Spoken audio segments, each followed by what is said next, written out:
Hello, hi Type Weekenders. I'm Pooja and I'm here with Tanya. Hi. And Tanya and I are both typeface designers and we live and work in India. She in Bombay and I do so in Delhi. And today we want to talk a little bit about TypeWalks, which is something that she and I both do. I've been wanting to compare notes with her for a long time, and it's pretty exciting to be doing it in front of an audience. Um, So, Tanya, do you want to kind of get us started with just the idea of, very briefly, like what a type walk is, and then about how you go around planning one? Okay, so a type walk is essentially walking through public spaces and pointing at signs and telling an audience what you find interesting about that sign. At least that's what I tend to do on my walks. How I usually go about it is there's a general area in mind, and there I know are a bunch of really interesting signs in that area. Because I've walked around Bombay quite a bit, I've already seen those signs for years, and I found them interesting. And I try and sort of figure out what would sort of make an interesting story to tell to an audience. And so that kind of helps me frame the route. It's a chicken and egg situation where one thing really comes after the other, and sometimes I will drag participants into sort of a lane here and there if the time permits or if it's not a large enough group.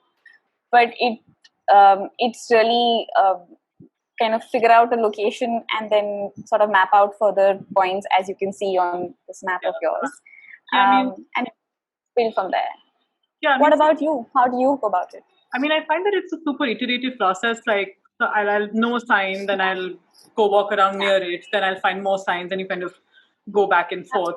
But I think like once one has identified a few signs and the story really starts to build from that point, I think that's where things get a little bit both interesting and in some ways difficult.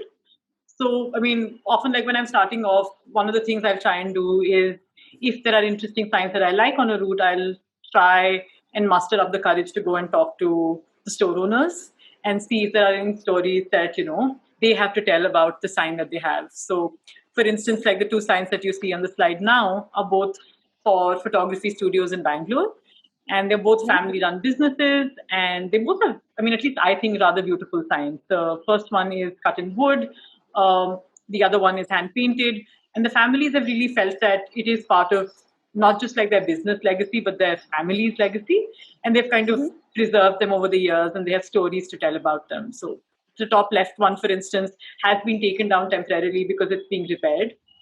And the shop owner was kind of, he was nice enough to let me see the taken down sign and, tell me the story of how it was constructed in the first place. So, do you also do something similar where you talk to local businesses? Yeah, I tend to go up to the owners who are there, and invariably it is somebody's father who's put up the sign, and they're just running the business. But they're like super proud that someone's taking interest in them. I specifically remember this one tailor. He was so happy with telling the story of how his dad picked one sign and then they updated the other sign to something that was more modern for that time. And more interestingly, whenever I would do my walks, he would come out of his shop and he'd recognize me obviously, and he'd be waving at me and all the participants, and it was just such a fun, nice thing. And then depending on the time, I'd include him in the walk as well. But that was a really nice sort of personal touch in the whole walk. Apart from that, there are also books that I tend to refer to. You can see Bombay Gothic is a book that I find that I own, and is fairly easy to find. It's fairly well known. But the book on the left, the reason you see an image of the page is because that's all that I have. The book's out of print and it's really hard to find. So the only place I found one, and it was thankfully publicly available, was the church it was sitting in. So it's just there on a lectern, available for everyone to go through. So I will go and sit inside the church on a sunny afternoon and just Flip through it. read the book and take pictures of the relevant pages that I need. It's really Which is why to let you click pictures. I have to it's say. a very, I mean, the churches, they have only service only on Sundays, so thankfully for all of that. It's a really nice place to just relax as well, as those spaces are. As those places are, yeah. Ooh, what are these? So I look at a lot of books as well, and much like the few that you spoke about that are about history. I actually end up looking at a lot of books which are not about, which are basically just not non-fiction books, which are not histories, which are not references, and I found that to be quite a bit of fun to do. So one of the books that you see here is Rudyard Kipling's Kim. That relates very nicely with the cemetery walk that I do in Delhi. That's a book that a lot of people have been assigned as school reading when they were like, I don't know, 12 or something. So they're immediately able to make a connection to something that they know really well. Similarly, like I think what has been very useful to me is books which are about how particular types of signs are made. So whether it's books about hand painting or about neon, uh, but also just books which are about the neighborhoods where I'm taking people for a walk, right? And I think that really helps in kind of giving people a bit of context about the space and also understanding why a particular sign, why a particular language, why a particular material is being used there once you know a little bit more about the place's history. Absolutely. I do something very similar using online resources. I've found that I'm very lucky in doing so. This is a site called Art Deco Mumbai, which basically is an incredible resource talking about the Art Deco architecture that Mumbai has. And it has a wide variety of names of architects, dates and references, but also write-ups about the designs and what they mean. So sites like this, it's incredible to be able to find this, online and not have to take pictures of pages over here. And you tend to stumble upon these incredible resources that I don't. It's almost like a. I'll go from link to link and discover new sites. Like I came across this site that sort of documents names of roads in Bombay, but old roads, what they were called previously, and or why they were called what they're called, and it has all these sort of nuggets of information that you have to scour through the like a whole large chunk to sort of get a meaty line here or there. But still fun. I've gotten lucky. Yeah. No, I think that happens to me a lot as well. And I think a lot of doing the type work is basically finding all this information which may or may not even fit and then culling it down to what kind of actually builds like a cohesive story, right? So once I do have a story, I have a tendency to go overboard and create like a little bit extra that can happen in the type walk. So especially when I did my first one, I was very nervous that people would just be bored. Like I would be talking at people and they would just not leave, and some of them would.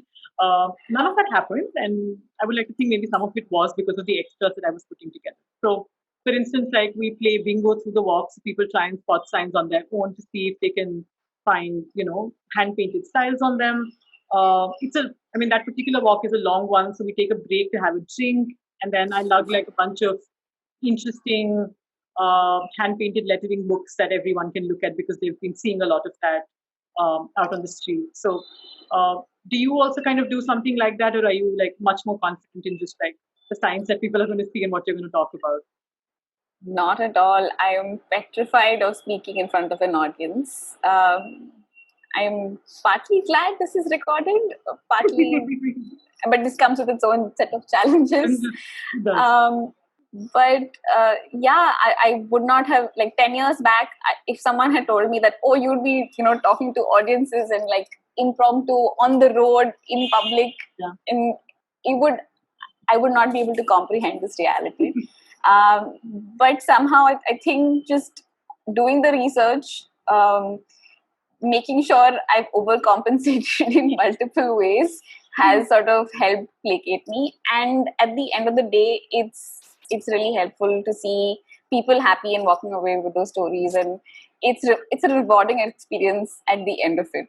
I also learn from these experiences as I do them, and that kind of helps. Like the card you see in someone's hand over here is someone on my walk holding up a card I thought would sort of help inform the walk some more, rather than them always having to look at the signs. They have something that's a little bit more in front of their face than on the top of a building somewhere, and it's also something that they can walk away with.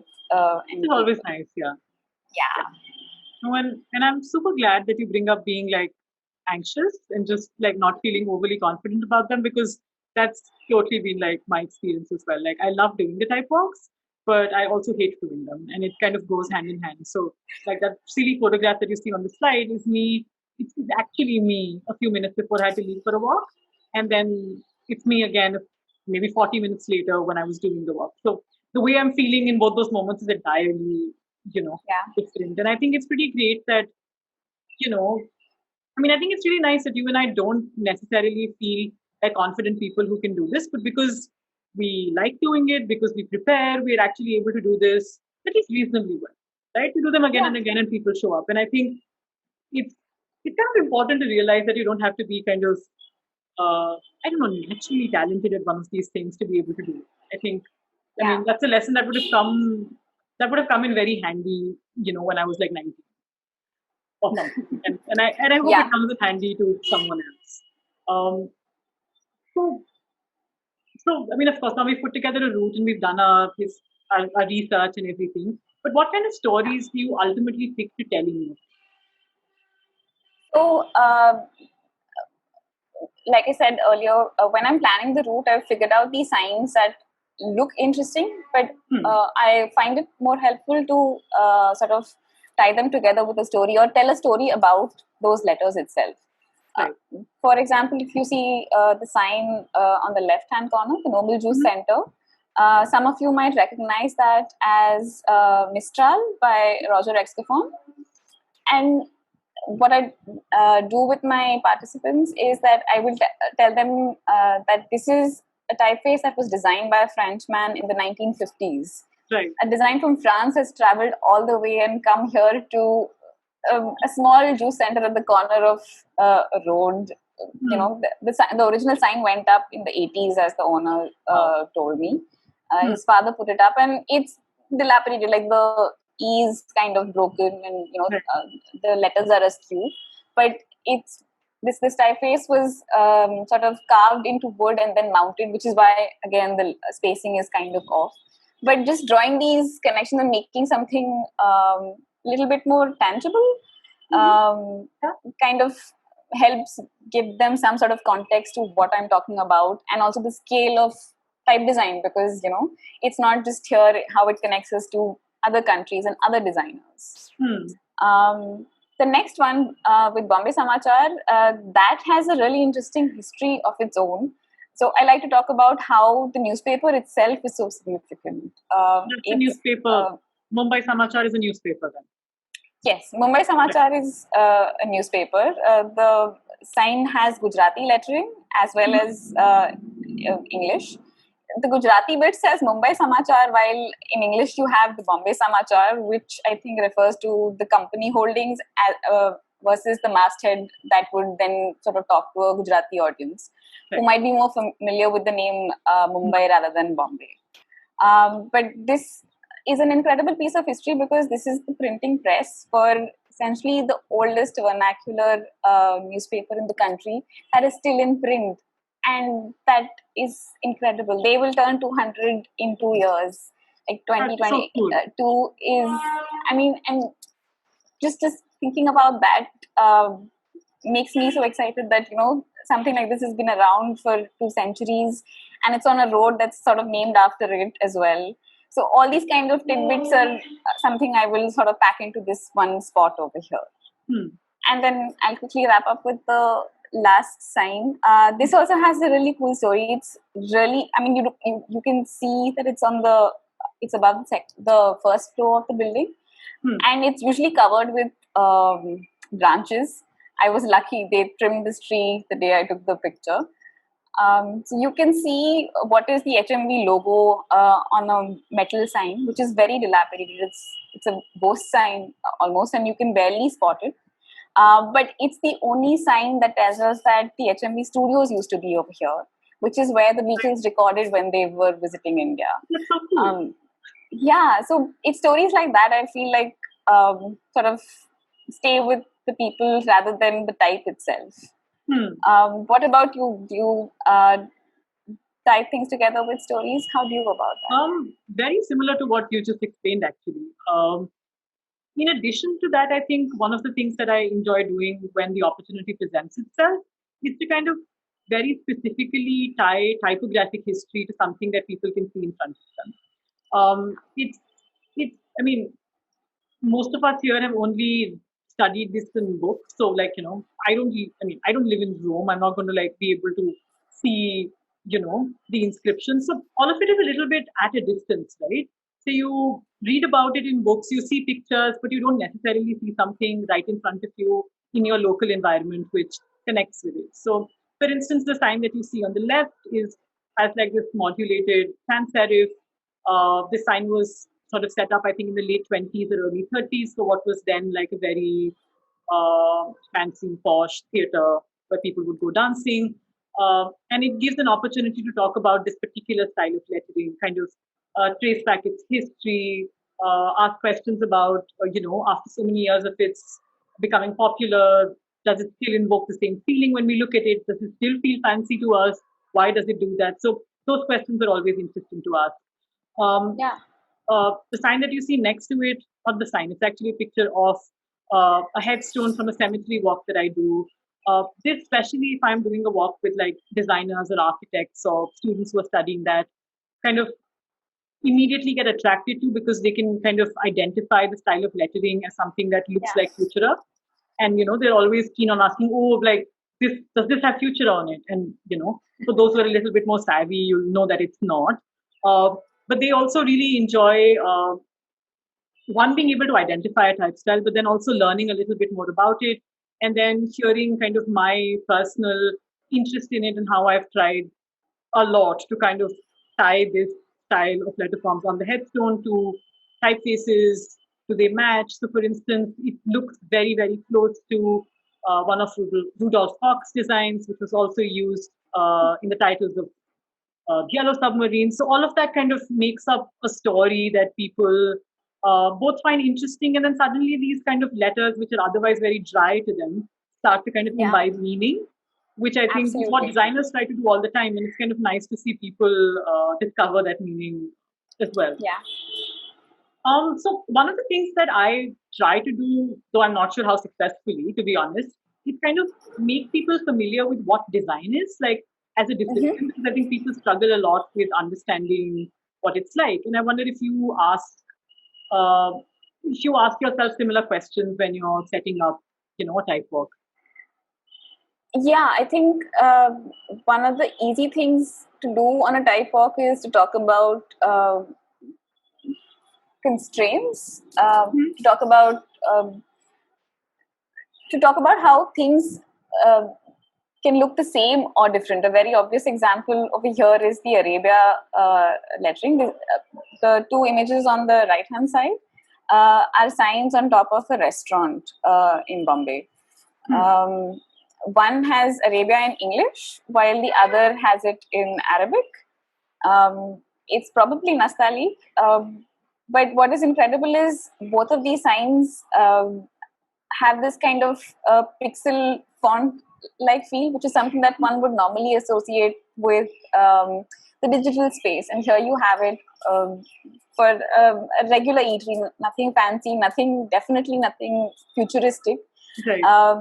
And the reason it looks this way is because they've used styles to create these letters, and how that sort of informs the shape of the letter form itself. And trying to draw, connection between the tool that's sort of used to create, or the material that's used to create, and how that sort of informs what comes out and what's the output is a kind of interesting thing for me to be able to point out on these letters. That I think is something I've also been trying to talk about a little bit more in my works. And I mean, I think what I end up finding much more is bad examples than good ones of people trying to do that. So, what you see here on the left is a sign that says danger in a bunch of languages. It has the obvious constraint of using stencils. It fails quite spectacularly. I mean, if one didn't read English and that strange bearded skull with the bones didn't exist, it's very likely that Yeah. people wouldn't actually be able to tell what it means. But I mean, that's also always very interesting to see whether, whether the intention of a sign is actually carried through. And I think that also helps people think of design in sort of this logical way that one has an intention, one is trying to solve a Yeah. problem. I think that kind of helps. And I think the danger sign is a good segue into just the fact that where you and I do these walks, there is a lot of languages and scripts that we see. So, do you tell a lot of stories about like multilingual type and lettering, which I mean, otherwise you do all the time, but does that Yeah. get included in the walk? Yeah, it's really interesting to see those different languages, and we have to have two scripts. We have to have a Devanagari script up on our signs, which is why you see the image on the left has both English and Devanagari signs, which works for Marathi as well as Hindi. Right. What's incredible about that sign is how useful it is to a certain extent. So you have exit and petrol pump that are readable in the Hindi, but you have the acronym MAFFL. You're laughing because you can read the Hindi, Because but I can read it, yeah. yeah, but the Hindi also says MAFFFL. Well, It's yeah. essentially transliterating the English Acronym. acronym, and I don't know what MAFFL stands in English. I can't Fine. imagine someone who's reading the Hindi transliteration can make any No. sense of that. So Yeah. a lot of things get lost in transliteration. I mean, I guess they do. I've actually been quite lucky in having to, in just being able to do a lot of walks, which really can also center around multilingual type. So the Mhm. first walk that I ever did was in a neighborhood in Delhi called Paharganj, and it Okay. sits right next to the central railway station in the city, which makes the signs around it very interesting because the railway station acts both as sort of a gateway into the city for people from all around the country, but it's also the place Right. from where backpackers who've flown into the country take trains to and go to other parts of the country. So, I mean, for instance, you'll see there is a sign here which is in Hebrew because Harbour House is in Paharganj. So you will see, I mean, so you have a bunch of Jewish signs. You Yeah. also have a lot of like travel agencies which are catering to particular communities. So the one that you see here is clearly for Japanese speakers. Right. But at the same time, you'll also see a lot of these tiny restaurants which cater to people from different parts of the country who've come in search of work so they can find food which is like home. So all these signs really give an opportunity to talk about different scripts, how they might be alike or Right. dissimilar, how the typographic history might be different. And it's kind of curious that even though most people who come to the walk can speak and read and write at least two languages, if not 3, Yeah. most of them are still a little bit gobsmacked when they realize how differently scripts work from one another.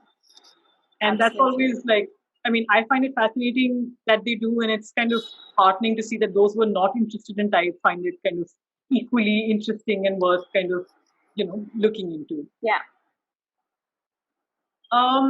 Yeah, so I mean, like you mentioned, that there is a legal requirement, I think, in Bombay to have signs in 2 Yep. languages.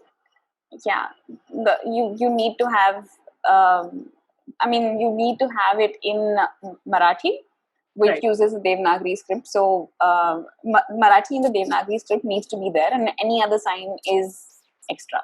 Like any other language is extra. But I mean, if one were to look at the sign on the left, it looks more like the Marathi sign was optional and not the Latin one. So what happened was that rule came about somewhere, I want to say in the early 2000s, and by that time most shops had signs Signs, that right. had, yeah, they it's not like they were going to change everything, because it's also expensive to do that. If you Yeah. see VIP selection, you have VIP really bold and big in selection in this fancy green lettering which lights up at night. And then if you can see this really tiny green bit right below it. That says selection center in Hindi, and that's the way around. That's fairly common to see everywhere, where you either see a really small sign stuck in the corner of this really large masthead of a sign that all these shops have. Yeah, it's also not uncommon to see hand painted signs because those were cheaper and quicker to just do. Here at least there's a plastic mounting over here, but yeah, you have all those go around. Actually, a similar constraint in Bangalore, where all signs also need to be in Kannada. So, like what you see on the right is a handicraft store. I think it's the State Emporium store. Here, I mean, even though they haven't quite managed to do making the Kannada sign too small, which might also be because it's a public body. But like you see signs in all kinds of styles. So, the Latin sign will look one way, and the Kannada will just do its own thing. So it's actually kind of interesting how people choose to work with two scripts together when, we are used to thinking of them in these very cut and dried ways. It's always nice to see how people solve the same problem in ways that, catch their fancy. And it's very likely, at least in the example in the left, it might not be a designer's choice. They just executed the end bit. But the idea or solution would have come from essentially a non-designer, which is also interesting to tell people that it's not just designers who design. I mean, everyone does, right? One way or another. Okay, so now I kind of want to talk with you about something that you and I have discussed before, which is the idea of using these typewalks in the cities that we live in as some kind of living archives. And could you kind of segue us into this by talking a little bit about why we need to do that in the first place? Like, why don't you and I just go to a library? Because our libraries aren't like the British library. I think both of us have got to experience that, and the experience here is very different. Our libraries, our museums are not as open, and I mean, even if by chance they have those collections, it's really, really hard to access them. There's a lot of red tape. You need to know someone's brothers, sisters, somebody's neighbor, something. And even then, there will be just so much paperwork to sort of get a membership over here. You need to be a scholar of some kind to enter them. Apparently, we are not. Yeah, you need a letter, and I mean, it's intimidating, but it's also effort that I'd rather put in just researching things or finding other ways to search for the things I want. So instead of that, I use the roads as some kind archives, makeshift archives or makeshift museums in some ways. The sign on the left that you see is a board. It's one board on the side of a shop. It's not even the main sign of the shop, but there are 10 different words written in 10 different styles, and it'll change. It's written in chalk on blackboard. Wow. It's going to it's going to every day? I don't think every day, but whenever there's something new, I think it's seasonal because they sort of change as their stocks change. Right. But it blows my mind that you'll have so many varieties that I've got it on this photo, but I will not get the next one. And sort of to capture it every time, those typewalks are really helpful to also see the changes in these signs that happen over time. And you kind of get to see them in the context of where they're used, how they're used, and you kind of see the design at work itself. That's true. Which is something that you might sort of miss out in a museum exhibit or in an actual archive itself. So that's just so static, right? Whereas this is kind of ever changing and dynamic, and you could actually walk into someone making the sign one, which wasn't going to happen in a museum. Yeah. And when you then talk to the owners, they've probably done this themselves, and they're so happy someone's noticed it, which is also a fun interaction in itself. The sign on the right is something that I usually point to design students. And I talk about multiple things. One, that you have a sans serif at the top of a Greco-Roman architect design, which kind of is disconnected from one another in itself. But also the fact that sans serifs first were sort of documented in the early 1800s. And to sort of see it can't be an old sans serif. Yeah, this is definitely not an old sign. Right. One way is you can look up original images of this, which might be hard to find. The other way is to just like realize that there's no way, somewhere Caslon discovered or invented sans serifs in the 1800s, I think 1816 or whatever, and it came. Before, obviously. Yeah. And just the ridiculousness of that allows you to dismiss this as being an original signage of the building. And so all kinds of stories about history and type history and dating things and how they can sort of inform one another, all of that comes into play at one sort of stop. Yeah. So, I mean, you talk about dating. I think one of the things that I find very interesting is to try and find authorship. I mean, especially with public lettering in this country where barely anything is documented. It's very interesting to see if you can find a clue in a sign itself and then take that as a starting point for a little bit of a wild goose chase into, who the creator might be. So if you look at the headstone on the right, at its bottom right corner, you can just about tell these really tiny letters, which I mean, if you were there, you would be able to read. It just says Sweries and Company. And I remember going to the cemetery and seeing that name and wondering if I could find out anything more about them. And as it turned out, I could. Like, the owner of this company was one Peter Sweries. He was born in 1815. He started a business to carve headstones. He had a son, Charles, who took over the business. The original business was started in Calcutta. His son took it to Allahabad. The crazy thing is, this headstone is in Delhi. So clearly, whoever this family was thought that there was no one in Delhi who was good enough to do this. So they actually got the whole thing from another city. Yeah. Also, like, you can't really tell when this headstone was erected, but you can just about tell it was sometime in the 1900s. But there is also evidence that both Charles and Peter were dead by then. And Charles's brother-in-law was running the company then. So, I mean, and then that's where the kind of trail goes cold for this family and their business. And we don't know what happened, but we can tell that even after those two died, the business went on at least for a little bit more. And I think I don't think, to begin with, when I started looking at signs in the road, I thought that I could find these personal stories, especially of makers, right, who don't quite get the same even respect because they make these kinds of signs versus, say, a book designer. So it's always nice to be able to find a little bit more about authorship, just like it's nice to find out about dating when we look at these signs. Absolutely. And I can't agree with you more about that. It's almost like interpreting things allows people to understand them a little bit more, and that understanding then allows sort of an appreciation, which can then lead to better practice, protecting such styles or celebrating them even. And I think it's a really nice way to achieve that in like the most non-obvious way. But I completely agree with it. This is a really fun sign.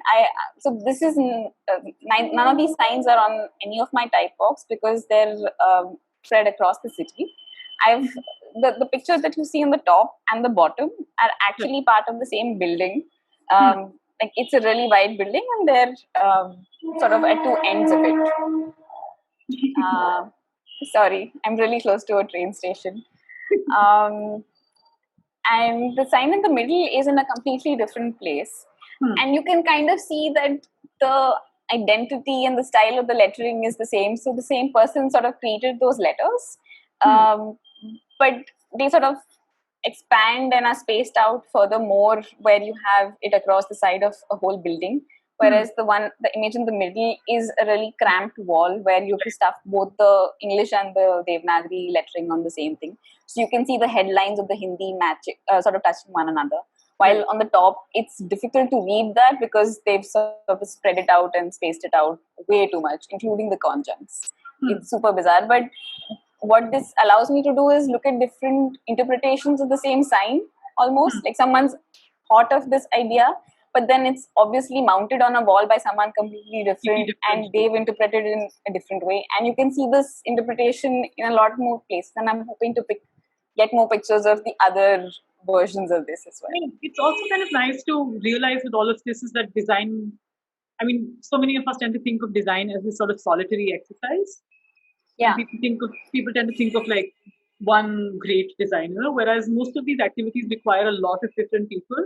And whether we like Yeah. it or not, a lot of them leave their sort of like greasy fingerprints on it, and that makes what the final design is. Absolutely. And it's, I mean, perhaps that's worth celebrating rather than dissing as something that didn't work out. Because that kind of pits one person's labor and skill against one another, and I don't think that's necessarily the best way to look at it.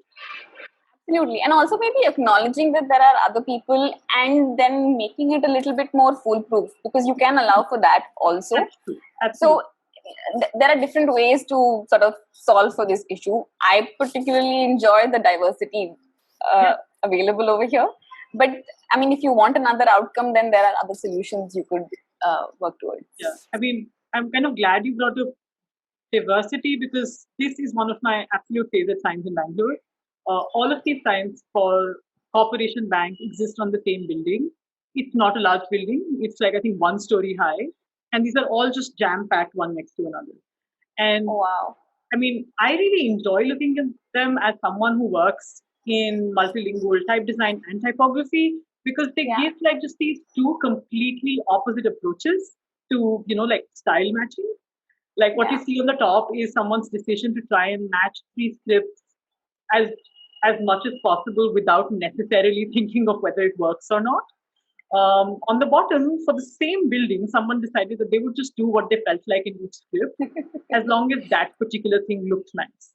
And and I think it's nice to kind of acknowledge that both those approaches are valid, depending on what problem you have and what kind of solution you're looking for and who your audience is. And I think the sign maybe has done more to kind of make me think about style matching than anything else. Like no talk, no book has quite done it as much as this one sign has.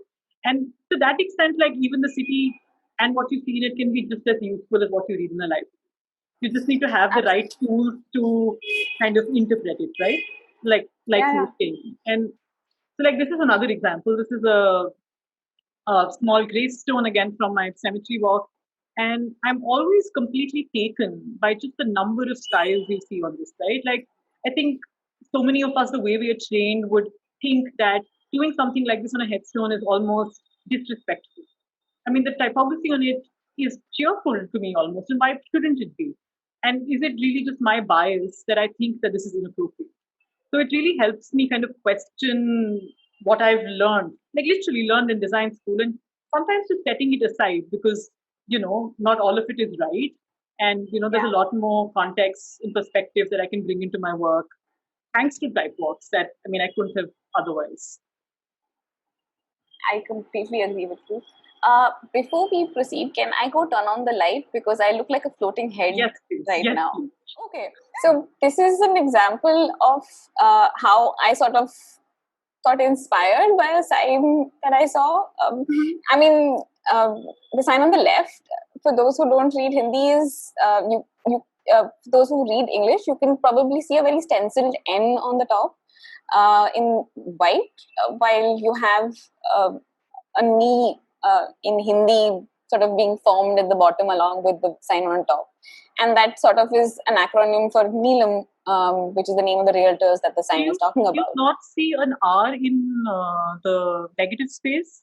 Of the no? Yeah. I do that as well. Okay. Yeah, and also in the N, I think it's been made into a stencil because it becomes an R up there also. Good point. Though the funny thing about this is that Neelam is spelled wrong, right? In Hindi, the knee is wrong. I think there's been lots of things that have been stuffed into just making this work, including the stencil idea. So it's incredible. I'd really like to find the designer and talk to them and be like, I was very excited when I saw this. And this is not a major realtor in Bombay. This is the only sign I've ever come across. But it just brought me so much joy. And I only have a picture of the story I posted about it, which is why you see the emojis around it. But things like that, I mean, then influence me in a very direct or indirect way to make the logo for Typography Mumbai, which is a meetup that we do here in Bombay. Not so much recently, but this is the identity I got to make No for one is it. meeting up. It's all right. No one is meeting up. Uh, but so you have T and M, which stands for Tupostantish Mumbai, on top, and the same letters that would be the first letter in Hindi for them at the bottom. And basically drawing connections between the archives that I have on the road and how to apply them into an actual use case. Yeah. It's pretty cool. Like, yeah, I mean, when you said that you could actually share such a clear example of that, in fact, I struggled with finding something which was so directly connected. And I think I mean, and what I really love about this is that it's actually not as directly connected as you've made it sound, right? It's merely the idea that is kind of taken home in your mind and in your heart rather than you trying to copy what you've seen. And I think that's so brilliant because seeing something can kind of spark a new kind of direction in one's mind. Yeah, and it doesn't have to be this one-to-one mapping. It'll influence you in so many different ways, and it's hard to keep track of that.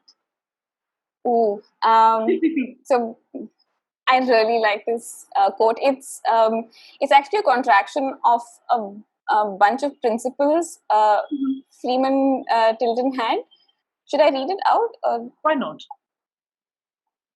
So the chief aim of interpretation is not instruction, but provocation. Any interpretation that does not somehow relate to what is being displayed or described to something within the personality or experience of the visitor will be sterile. Information such as is not interpretation. Interpretation is revelation based upon information. But they are entirely different things. However, all interpretation includes information. This kind of a friend of mine who does a lot of walks introduced me to Freeman Tilden. He was the head of the national parks in the US, and he's sort of built these principles on how to go about doing these programs for visitors who would come to those parks. Right. And this is kind of based on that, and it sort of captures what I'd like to do, what I'm aiming to do, and a little bit of what I already do, all into this. Interpretation aspect of it, especially something that I don't want to just tell them facts about the place. I want to tell them, stories and tie them all together in a way that they can take away with themselves. Yeah, and I think it's so. I mean, it really touches on an important thing where it says that it must kind of resonate with whoever is with you on a type walk, right? And I think for both of us, that is one of the reasons why we do them, because a lot of what we know about type for a lot of people, doesn't quite resonate in their experiences. And to be able to offer that to them, I think really is very useful, because then it is something that they are able to understand and view in a completely new way. And I think just for that reason, if like us, you live in a place where, libraries are horrible and museums won't let you in, or vice versa, Typewalks would just be a great thing to do, because you have the opportunity to do this for yourself, but, also for other people. Yeah, I mean, I know this happens in other cities, but I think it should happen in more cities around India, but also across the world. There's just so much diversity. There are letters everywhere. You can't have any public space without any signs on them. And there are stories to tell in all those letters. It doesn't have to be something fancy or exceptional. You could go in front of something and talk about why you hate it as well. One of my favorite bits on my walks is to rant in front of the sign that is on the Louis Vuitton showroom. It's the Louis Vuitton logo in Hindi. It's horrible. It's just the worst. And people who come on this walk... This world. It's just thing. And the people who come on the walk then literally realize that, and they'll find, but this, you can't read this, and it's also the wrong spelling, and they will point out things that I have gone through so many times, and that's just such joy. So there are different ways to sort of make use of the letters that are in front of you. And I hope that this talk has sort of given you, a perspective on that, and maybe got you thinking about how you can do a type walk in your city in your neighborhood. With friends, even, it doesn't have to be strangers. You can start with friends and tell them alone what for you a few find minutes, interesting. even. Yes. I did. But oh, I would. I've told you this before. I used to, when I was prepping for my walks, I would walk around with these headphones in my ears, and I had a script written down, which I would go and read in front of all these signs, basically making sure I know what all I needed to cover in front of all these signs. So I've done it on my own so many times that I've gotten a little better. I mean, all of this to say that we hope all of you do it. There is no way you embarrass yourself more than Tanya and I have done already. And it's likely you'll have as much, if not more, fun than we do. So, yeah. Thank you so much for tuning in, especially those in India, because it's an early Saturday morning. And if you like what you saw, you may want to follow both of us on Instagram, which is TypeWalk'in. Thank you so much. See you. Bye. Bye.